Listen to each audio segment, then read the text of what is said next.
Thank you so much. My name is Steve Martin. I'm grateful to be at Berry Family Health Center in East Quabbin, where your water is coming from right now. So just think about that. We have a lot of power out there, so it'd be nice to us.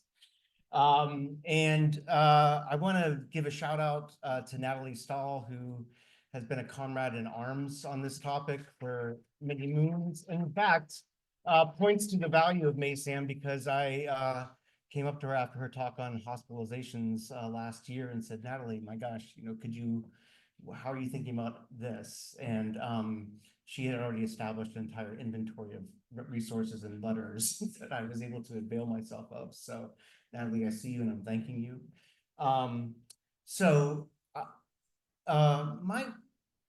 I've been trying to come up with the best metaphor for this particular issue.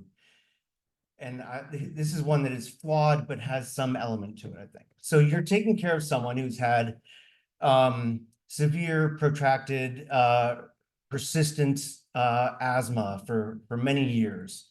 And that person has lived near a coal-fired power plant in an area that's full of particulates, and they've really needed daily prednisone to get by. Like that's their life. That is, otherwise they cannot breathe. And over time, thankfully, the coal-fired power plant is now shut down through regulation that probably is needed. And this person feels a lot better, but her asthma is still really pretty tough. And she's taking albuterol inhalers each day. And she comes to you and she's sitting down in the office and she says, I really have a hard time breathing still. I'm just using albuterol inhalers. I wish I had something more to take. And you're like, but you've got the albuterol inhalers. Like things are good. Like the coal-fired power plant's gone. You're good. And you had this trouble with prednisone in the past. And I don't think prednisone's here's my favorite medical phrase. I don't think prednisone's a good idea for you. Because the side effects from prednisone, it can cause thin skin or osteoporosis or high blood sugar. Just think about all those terrible things that could happen. And she's like, well, I just can't breathe though. And you're like, but don't you know that we don't do that anymore. We don't really do that kind of stuff. And she's like, well, what if I just took an inhaled steroid? And you're like, do you not know that they're both steroids? Like an inhaled steroid, are you kidding? That inhaled steroid, I mean, just think of what could happen given your past use of oral prednisone. And now that I think about it, this has some virtues as a comparison, because I think we have had some decorticate thinking about our care for chronic pain when people have an opioid use disorder. And we've used sort of past models of addiction, even as we try to update our thinking about addiction, and we come to realize that we don't know a whole lot about it sometimes. And our whole sense about like, oh, but you're on this agent, you shouldn't need this agent, when a patient is telling us that they do, like listen to the patient, last time I heard, is a pretty good aphorism. So what happens if we don't do that? Well, the thing I like about working with colleagues in addiction medicine is we're pretty good about playing chess. So let's look at the great point here about, do you want to stop someone's ART, or do you want to just stop one of those agents, right? Let's do a little bit of chess, and let's talk to the HIV virus. It's really happy now that it doesn't have to fight all the powers at once. And now we get a resistant strain and we have some problems. So it's not as though there aren't consequences to treating chronic pain. And as as you'll see here, I think we're starting to wrestle with this, but how many, I'll do it this way. How many national guidelines are there for the care of acute pain in people with opioid use disorder? Yes, Michael. One, and okay. And who just ASAM. So ASAM has, yeah, I'm on the Quality Improvement Council for ASAM, and like it's like, don't stop their bute is sort of like what the guidance is, right? And, or split dose it, or increase the dose, or so on. But right, that's what we've gotten to. And that took us 30 years, 20 years of not having surgeons and us stop their medication bute before a surgery, and then people withdrawal, and then they go back and start using, or we don't give them full agonists during because they're already on bute. And so I love, that's actually a great point for acute care pain. There's actually enough established guidance from ASAM and others that took a long time and a lot of harm to people because we didn't listen to patients.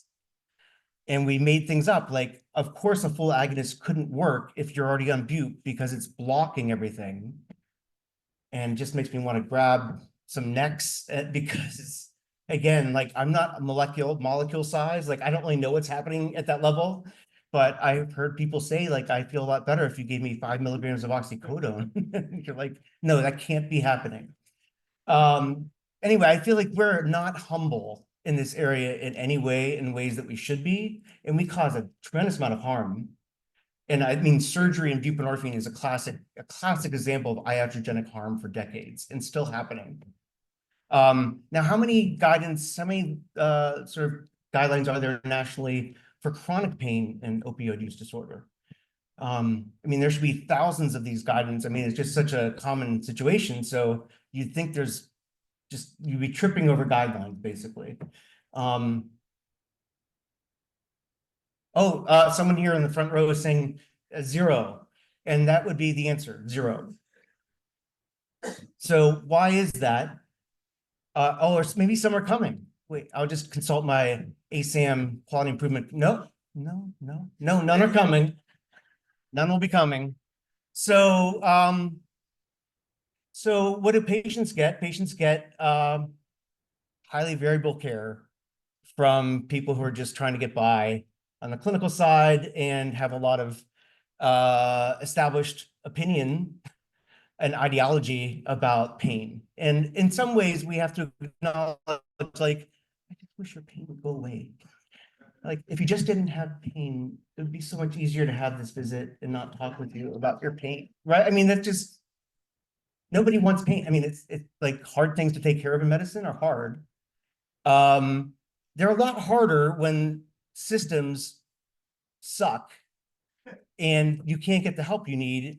And I was so grateful to hear from colleagues in palliative care yesterday, because I think we are natural allies on this. And the people who have moved the ball forward mostly on this subject are people in palliative care. Because guess what? People get sick and are put on hospice and they have opioid use disorder. And who's been wrestling with that? Palliative care for a long time. And we've been largely out of that purview. But we are in the purview of the rest of the iceberg of people who thankfully aren't dying, but sometimes wish they were, because they feel so badly. So now that you're excited about this very different tenor of presentation than the last one, Josh, it's very serious and very grim. I'm going to now move this over. There we go. Okay, I'm not doing anything at all. Nothing is happening because of my clicker. My clicker. I did the clicker. I know, bad. Don't touch anything. Okay. This happened to someone else. I was like, well, what? Never happened to me. I'm all over this thing. Yeah, it Yeah. actually isn't working. Yeah. And it's all good. It's not a really good talk anyway. So,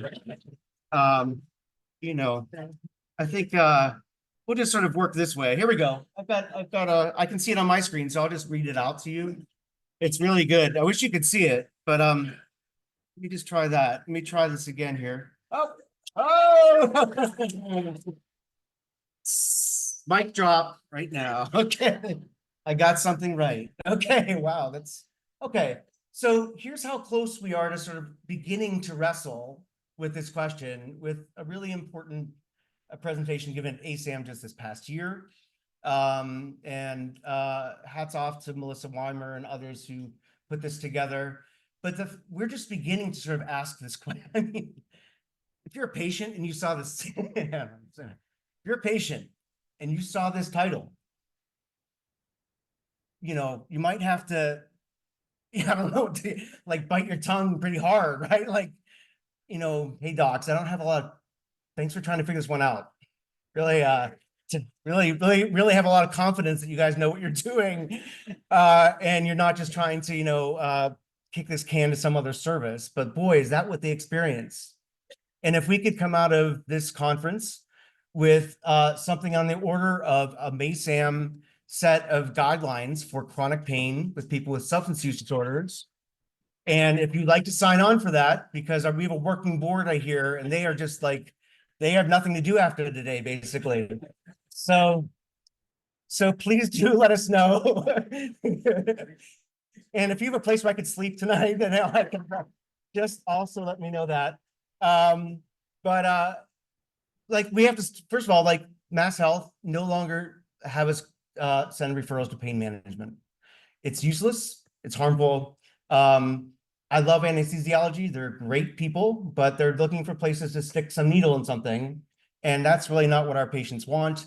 If we want to go back to the good old days of multidisciplinary pain care at the BI and 20 years ago, that might have been interesting, but that is gone, a real loss to medicine. But we're putting patients in a situation where they're being advised on unproven and sometimes proven to be harmful treatments when they could access and do much better with a safer treatment that's being resisted by said Mass Health. Okay, next. There's some background here. This is not a trivial subject. This is not like people with chronic pain and a rare disorder. This is people with opioid use disorder and chronic pain more generally. And guess what? It turns out, okay, turns out that some people started using opioids because they had pain. Think about that.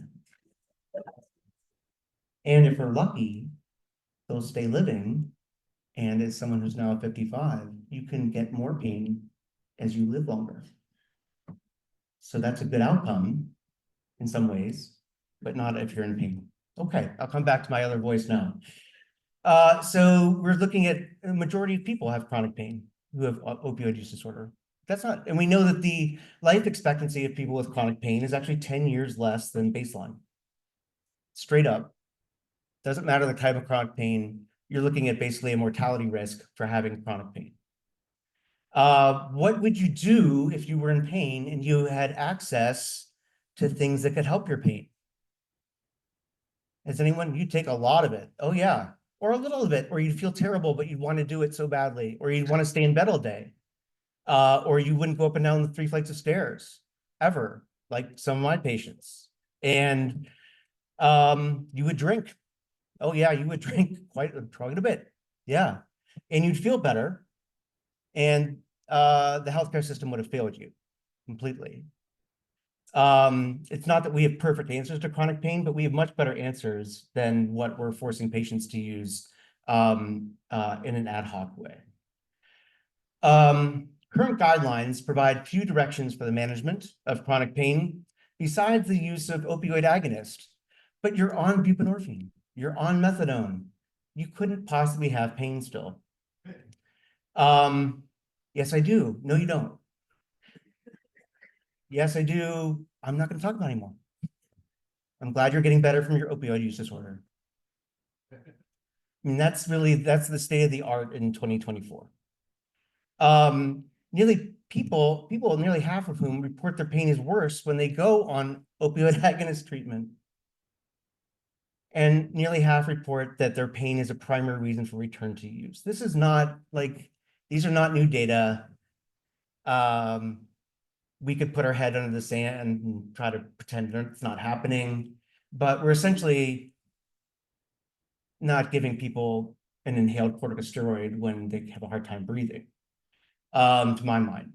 So, and this idea that nearly half of people report their pain is worse when they go on OUD, opening agonists, like that's a real act of bravery on their part to stay on something, even though they actually feel physically worse in some ways in terms of their pain, but they're trying to stay on an agonist treatment, and we're not giving them relief And that's a difficult situation for people to handle over the long term, let alone short term. Among people with OUD who are untreated, over 90% report having chronic pain. So this is a very highly selected group of people for pain. Not everyone, but a lot of people. And what happens, people drop out of treatment as well because of the aforementioned still being in pain. And the higher pain level, the higher dose response, the higher level of dropout. I mean, I just don't understand. I read like you do. I read a lot of stuff all the time. And all the time, you don't even want to know. But when I read epidemiologic descriptions of pain like this, I read almost like jack nothing about what to do about it. And I have to think there's some level of wariness of surveillance in the DEA in terms of being Steve Martin writing a full-throated editorial about, I'm worried about chronic pain and opioid use disorder, and somehow that gets on some screen in DC. I mean, which is why I think as a society, we need to take this on the back, put this on our back and do it as a group, because it is not going to happen on its own unless someone's more intrepid than I am. And I know there are many, but I'm looking for it. So how about you can deny people pain medication, and that can also lead to non-fatal overdose. So that seems sort of grim and not what we're trying to do. So the main part of this talk, the most important part of this talk, is Dr. Baker coming up. So I'm going to hasten through the next few slides so that you can actually have the benefit of him and his knowledge in several fields that are absolutely pertinent to this. What are the evidence-based treatments for chronic pain for people who have opioid use disorder? There's no advancing. There are two. These two. This is it. And POTI 2024 here with split dose, an excellent paper I highly recommend. Here are proposed treatments, and you'll notice they're all dated 2023 or 2024. And this is the part that is so hand wavy. It makes me so incensed. Like, we're going to do CBT in 3 people and 1 got better. And so it has a 33% improvement rate. I mean, these are all proposals. Nobody has studied this field. Nobody. We're going to do ACT. I love ACT. That's great. Not studied. And then they're going to study it in like 3 people who are like great candidates. And then we're going to scale it, and then no one's going to do it because it's really hard. That's my experience with that. That's my evidence-based medicine in a nutshell for the last quarter century, if you're wondering. But someone who is doing it, thankfully, in our own backyard is Abby Helm, who is a psychologist at UMass who just received a K award to study opioid use and pain, and presented at CPDD in Montreal this past June. And she finds, important data, epidemiologic data, about how many people have a comorbid chronic pain with opioid use disorder. I mean, coming back to HIV care, like we wouldn't be like, well, you have HIV, you've got the ART stuff, you're doing real well with that. The Hep B thing, I think we'll just let that slide, or Hep C, that seems a lot for me to do. I'm doing the HR and the ART stuff. Like, that's not push things too much. We need to push things actually, because we're losing a lot of people, and we're also just keeping people in pain, which seems the opposite of our intent. So quickly here, I have 5 patient cases. I hope you find them completely unsettling as I have.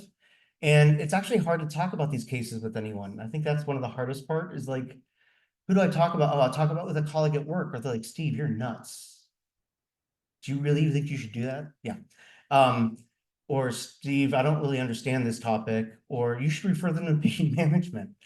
Okay. So here's a patient who comes to my practice. He's actually in his 30s, I should say. He's coming in hospice at age 30 because he has inoperable endocarditis and chronic ischemic pain from septic emboli. His OTP that he was on wouldn't split dose him. And he lived up 3 flights. He was referred to home hospice, and that allowed me to be his hospice provider and prescribe methadone through hospice. That allowed him to leave this apartment to visit with his family and friends. And he eventually had a septic embolization to the iliac artery and several days later died of sepsis. So a patient who was in pain for weeks and months, and much longer than that because the system wouldn't allow him adequate pain control. Patient 2, severe back pain. OTP did not offer split dosing, the standard of care for pain for people on methadone. She would use, I know you can't believe this, but she would use fentanyl for her pain. She developed lung cancer metastatic to the brain. OTP continued to not offer split or home dosing. My health center tried 7 VNA agencies. None would deliver methadone to her from the OTP. I referred her to hospice, and again, as her medical provider for hospice, provided methadone for severe chronic pain and metastatic pain to the bone, and she died at home comfortably.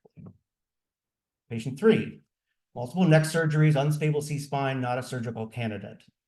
OUD in sustained remission many years. This gentleman actually loves OTPs. He loves being in a methadone program. It's very much a part of his identity and how he cares for himself. But his OTP did not provide split dose or provide take homes. I think this is, there should be a quick text for that, sadly, here in Massachusetts.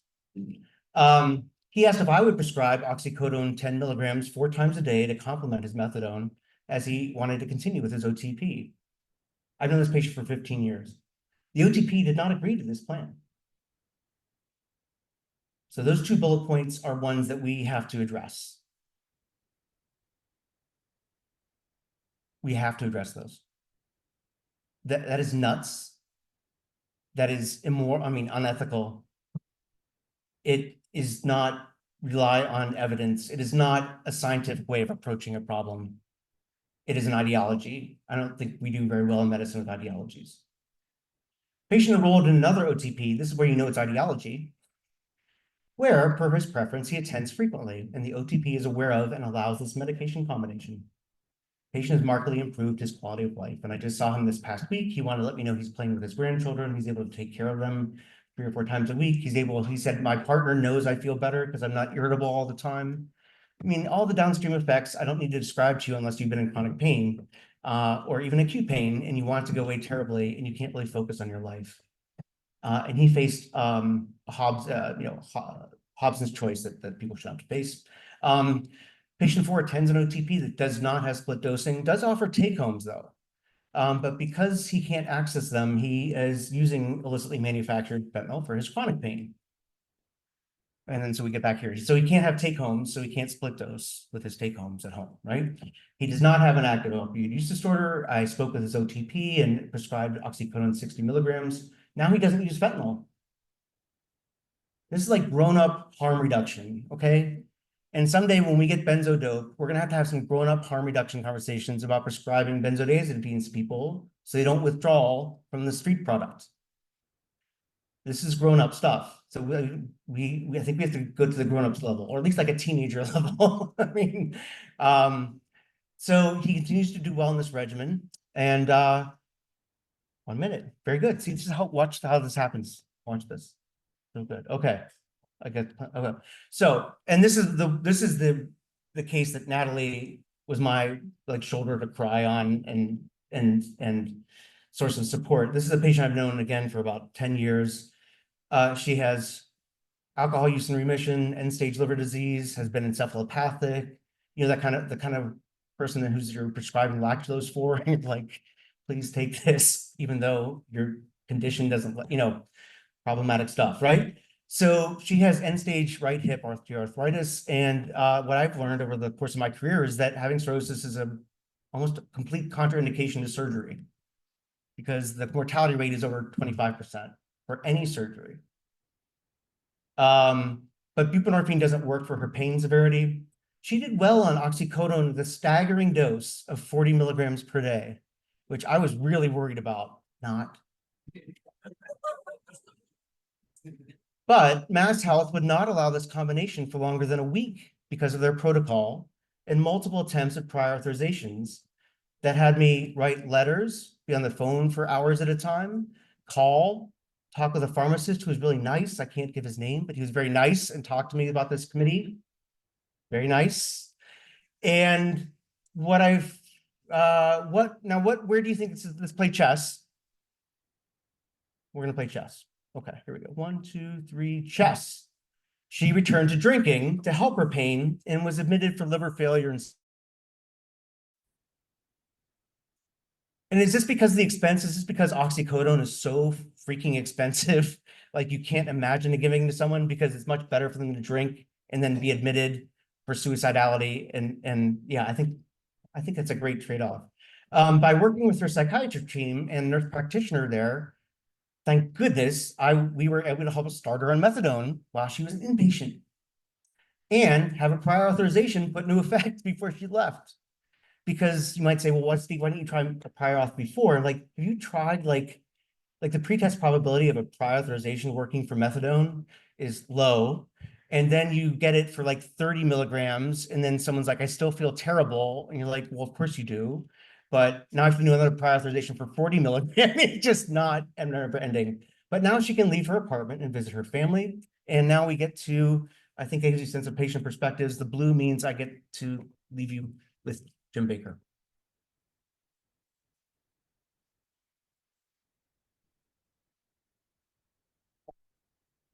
Thanks, Steve. As Ruth said, I have to kind of kiss the microphone, so pardon my appearance. I'm making out up here. I'm not going to use slides because I want to talk to you eye to eye, physician to physician, physician to provider, and just share with you what I know about pain management. And I always wondered when I was sitting where you are, who is this person telling me this? What's their standing? I did a fellowship in pain and palliative care at the Farber and at Mass General, and I've been doing it every day for the last 20 years. Pain management is my bag.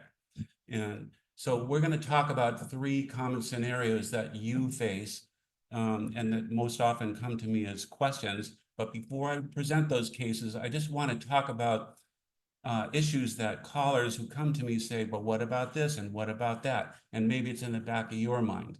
And one of those is, what about the DEA? The DEA is for people who practice pain medicine, an ally, a friend, a supporter. I'm in line with the DEA. I'm not afraid of them because I practice care for people who need it and for legitimate medical purposes. If you're not prescribing medications in exchange for sex or money or running a pill mill, you got nothing to worry about. If you're not diverting them to your own use, you have nothing to worry about. Just take care of the patient the way you see fit, document it, and move on to the next patient. You don't have to worry. What about my medical license? They operate the same way. Are you adhering to standards of care? Yes. You don't have to worry about your license. Nobody's going to take it away because you treated someone's pain in an appropriate manner. What about the CDC guidelines? They are guidelines and they state in writing, they're not policy. They're not to be used for any law in any jurisdiction. They're not to be used for, by payers to decline paying for a medication. They're not to be used by pharmacies to allow, say, we will or will not dispense this. They're not to be used they're not relevant to palliative care. Simple as that. They don't apply to me. And they're also not to be used for the treatment of OUD, not what I do and not what you do. So the CDC guidelines are guidelines. They are not policy. What's the risk of overdose death for patients who are on chronic stable doses of opioids? Let's just say 100 MMEs. For me, that's not high. But for a lot of people, that's the dividing line. So this is not Jim Baker's data. This comes from Cornell and other researchers. The long-term risk for people who are on greater than 100 MMEs of opioids, the death rate, mortality rate from an overdose is 0.25%, which is equivalent to the risk of bleeding to death if you're taking Xarelto for AFib.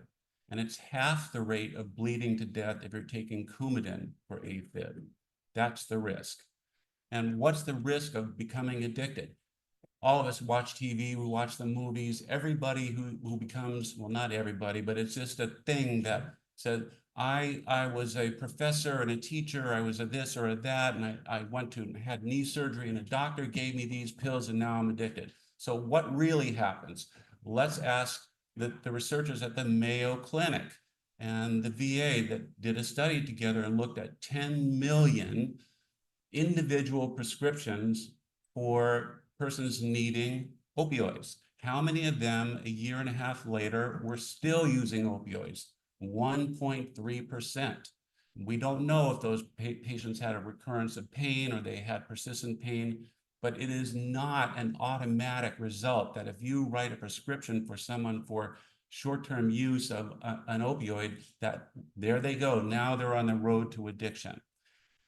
Most people in this room have had, whatever reason, you had surgery, you had dental work, whatever it was, you had an opioid. Did you like it? What I see in my people is nausea, dysphoria, sweating, right along with my wife who had take some Vicodin. Can you please pull over so I can throw up? That's what happens. So please don't over worry about the risk. The absolute risk is real, but it's tiny. This issue of tolerance, I've seen several times, including in this town, people talk about it's just legalized heroin. You give them the opioid, then they become tolerant, then you give them some more and then some more, and it just goes just like that. I saw that on national TV. And I thought, is this person a pain person? Because what I see is people do become tolerant.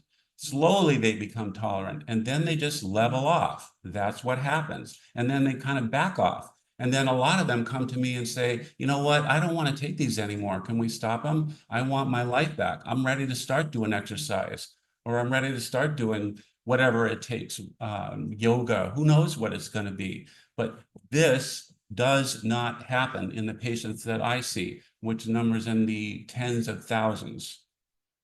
There's something, if you're going to write something down from my talk, write down this. I don't know how many people here know about MIXSTAP. I'm one of the consultants for MIXSTAP, and there are several brilliant people in this room who are also consultants for MIXSTAP. So look up MIXSTAP, and here's the number. It's kind of a jingle, 833-PAIN-SUD. That's the phone number.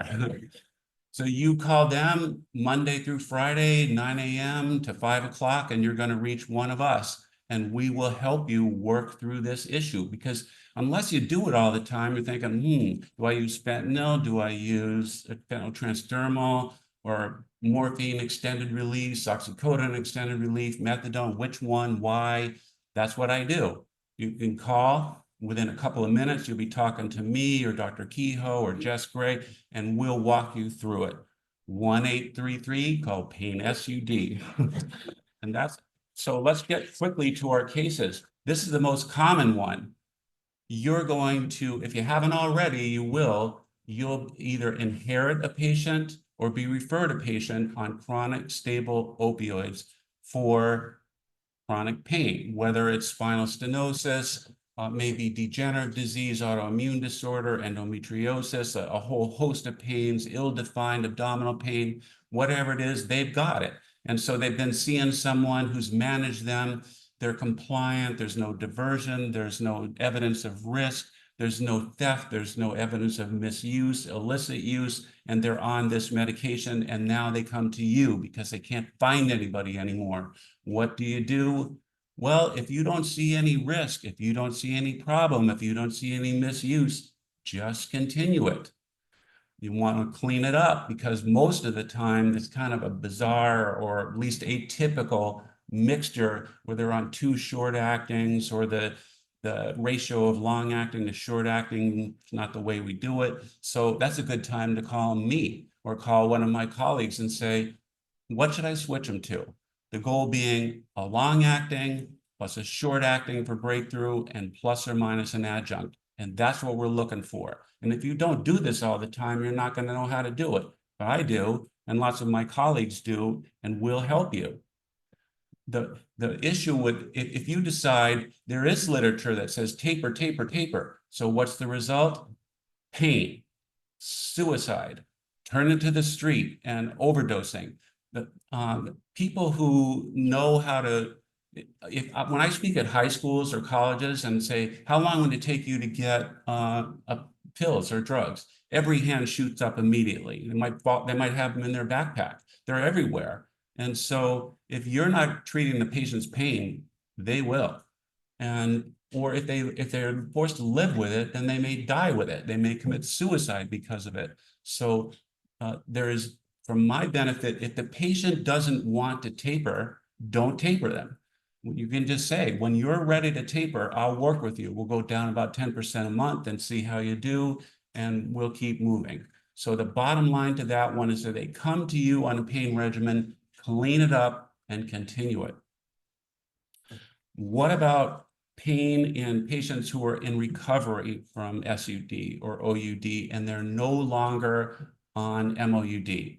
They're 10 years out, they're 20 years out, they've pulled their life together and they're not on an agent. And now they have chronic pain. Maybe it's phantom limb pain, which is real. My arm is killing me, but it's not there anymore. Or a motorcycle accident, multiple trauma, and everything hurts. Or they're arthritic, or they have skin break, whatever it is. And it then comes time to your clinical judgment of what is safe.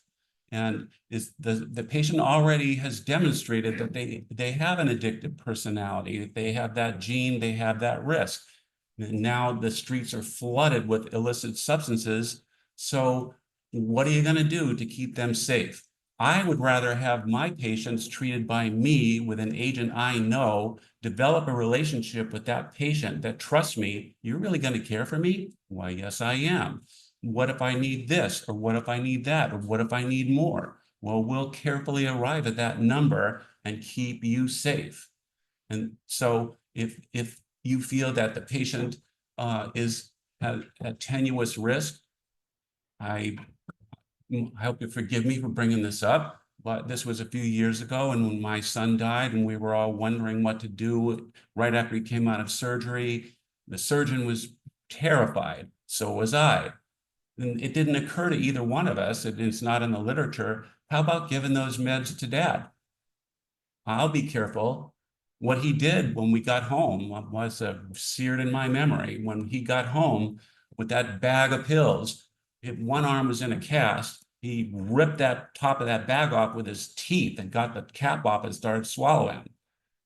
But had that bottle been given to me, I would have said, hey, Mackie, how about just one? Let's be really careful with this. We don't want to have you relapse and die. So that's something I look for. Does the patient have a family member who's not also using, a family member, a parent, a brother, a sister, someone you can trust, and say, let's give that medication to the person who can dole it out carefully. And then let's monitor carefully, because there's a real risk. There's a risk of treating. And from my perspective, there's a greater risk of not treating, because then they'll treat themselves. And what they're going to use is what's in the street. And then obviously it's fentanyl, it's xylazine, and who knows what else is coming.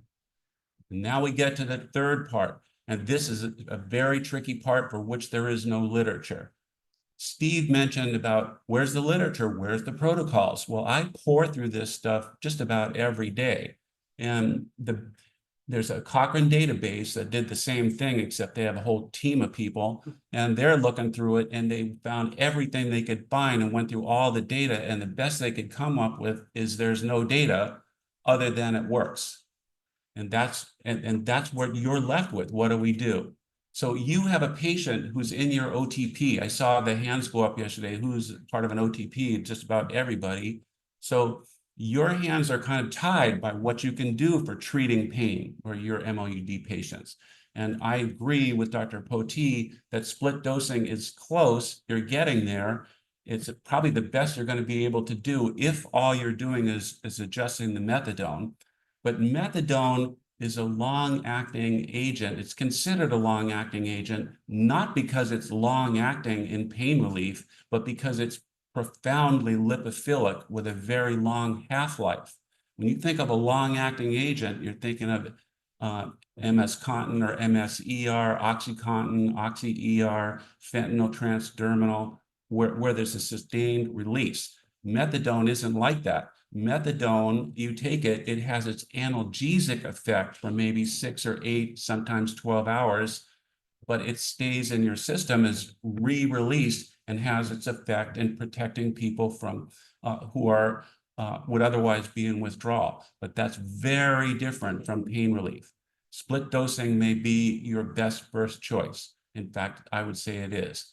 But what are you going to do if now they have recurrence of pain, or they have intermittent pain or reactivated pain from smoldering pancreatitis, or they have chronic back pain that with periodic exacerbations? What are you going to do? That's where the teamwork that was talked about so much yesterday comes into play, where I think right now it's 3 people. It's you, the MOUD provider, or the OTP person. It's a pain prescriber who's willing to write that prescription.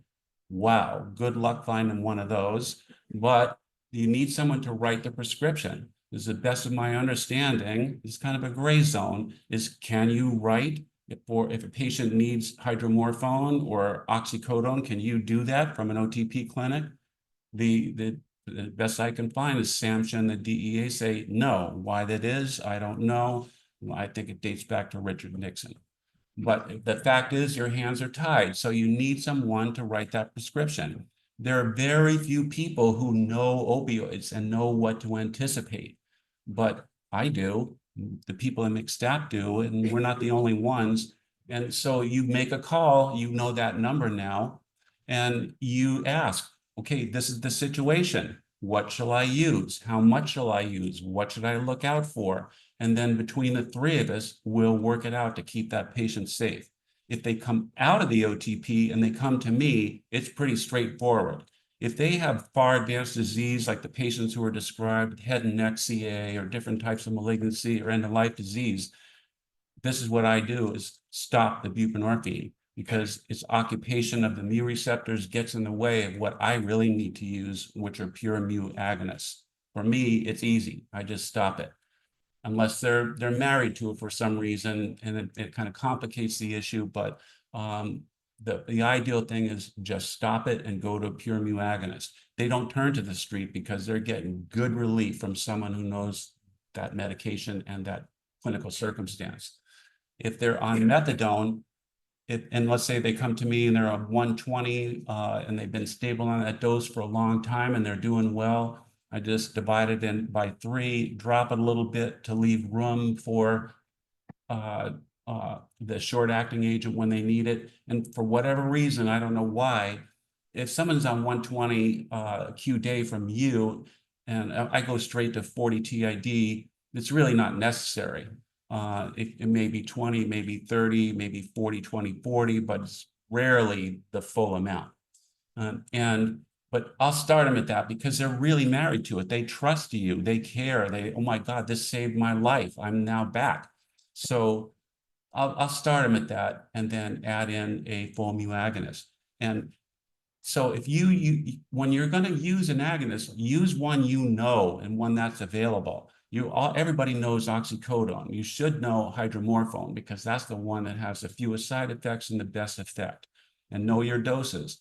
2 to 4 milligrams of hydromorphone in someone on 120 methadone is going to do 0, nothing. For you, all bright and shiny and drinking coffee, yeah, you're going to feel it. They're going to feel nothing. So for them, it may be 12 to 16, it may be 16 to 20, it may be more, and it will be often. And so before we move to questions, how do you choose an agent? I just want to talk a little bit about that. Tramadol, it's everywhere. Okay. If it works for you, great. Some people are married to tramadol. I love my tramadol. It's the only thing that works. That's fine. I don't argue with it. You can have it. But from my perspective, it has none of the benefits and all of the side effects. So give someone tramadol, they're constipated, they're dizzy, they have dysphoria, they have an upset stomach, they don't like it. And so I don't use it. Simple as that. Unless the patient wants it. Say, that's the medication I want. Morphine. Oh boy, it sounds powerful. And if they come to hospice, you're going to pump them full of morphine. I rarely use this stuff because it's not strong enough. It also causes pruritus, dysphoria, hallucinations, insomnia. And if someone goes home with a bottle of morphine, it's going to disappear. I don't use it. What I do use is agents that I trust. Oxycodone. It's cheap. It's easily titratable. It's available anywhere. It's 5s and 10s and 20s. And if people need 100 Q4, that's what they need for my patients. And hydromorphone. That one, if I trust the patient, we have a good relationship, I say, okay, velvet carpet ride. People come to me with far advanced disease. They come to me from uptown with big, bad, serious illness. I say, you know what? I can take care of that. You're going to have a velvet carpet ride. You can be awake. The pain's going to be gone. Whatever you need, you're going to get. And so that's my agent of choice. But be careful because they're not, when you think about parenterally sub-Q, IV, PO, the doses are different. That's when you call and talk about it. So the other agents that like tapentadol, the different formulations of long-acting OxyContin or oxycodone, any long-acting version of oxycodone is going to be prohibitively expensive, whether it's name brand or generic, because it's tamper resistant, it's very expensive. So in hospice, we just don't use it. Yeah. So let's do this. I don't know what you're thinking. I don't know what patients you have in mind. So let's leave some time for questions. I'm going to stop right there and invite your questions.